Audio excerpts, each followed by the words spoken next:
Et si vous vous mettiez à l'escalade? Cette discipline séduit aujourd'hui de plus en plus de monde. Plus besoin d'ailleurs de grands voyages pour s'y adonner. Le nombre de salles d'escalade explose en France. Du sport, mais aussi un nouveau mode de vie. Mathias Béringer et Adrien Sarlat ont grimpé pour vous. Allez, c'est bien, c'est tout droit. 7000 mètres carrés et des dizaines de murs qui peuvent accueillir jusqu'à 1 millier de grimpeurs par jour. Aux portes de Paris, voici l'une des plus grandes salles d'escalade du monde, ouverte il y a quelques mois seulement. Ça rappelle un peu des souvenirs de gamins à grimper un peu partout, quoi. Vas-y. T'as ton bras et toi ton bras. J'ai complètement abandonné mon sport d'origine pour me faire des amis. Parce que vraiment, à la muscu, on se fait pas de potes. Le nombre de pratiquants explose, 3 millions selon l'Union des salles d'escalade. Et pour se rendre compte du phénomène, il faut prendre de la hauteur.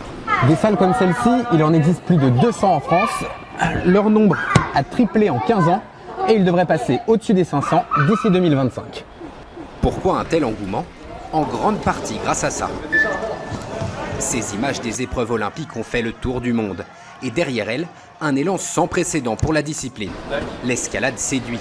Pour une quinzaine d'euros la journée, il est adapté à tous les âges et à tous les niveaux. Mais encore faut-il trouver chaussons à son pied. J'aime bien les deux modèles.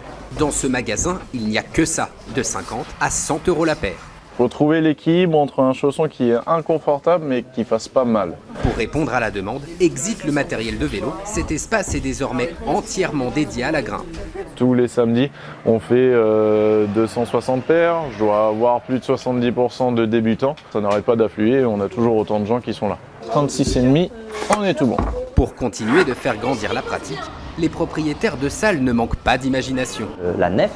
Dans cette ancienne chapelle, à côté des mousquetons et des baudriers, vous trouverez un café, des jeux de société et même des petits gâteaux. Ouais, je doute que... Mélanie télétravaille ici un jour par semaine.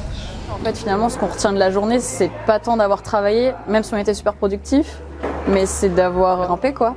Changement d'ambiance, changement de décor. Après quelques mois de pratique en salle, ces deux Parisiens viennent se frotter pour la première fois à l'escalade en extérieur.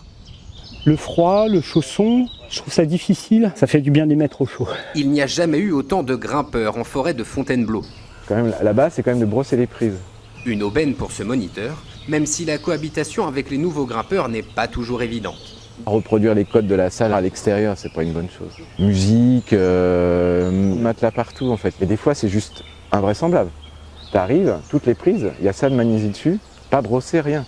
Le mec, il a fait son essai, il a réussi, pas réussi. Il a pris son sac, il est reparti, il a tout laissé comme ça. Ce qui est franchement pas correct pour les gens qui passent derrière.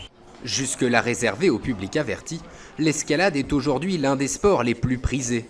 Les premières places pour les Jeux Olympiques de 2024 se sont écoulées en 5 jours seulement.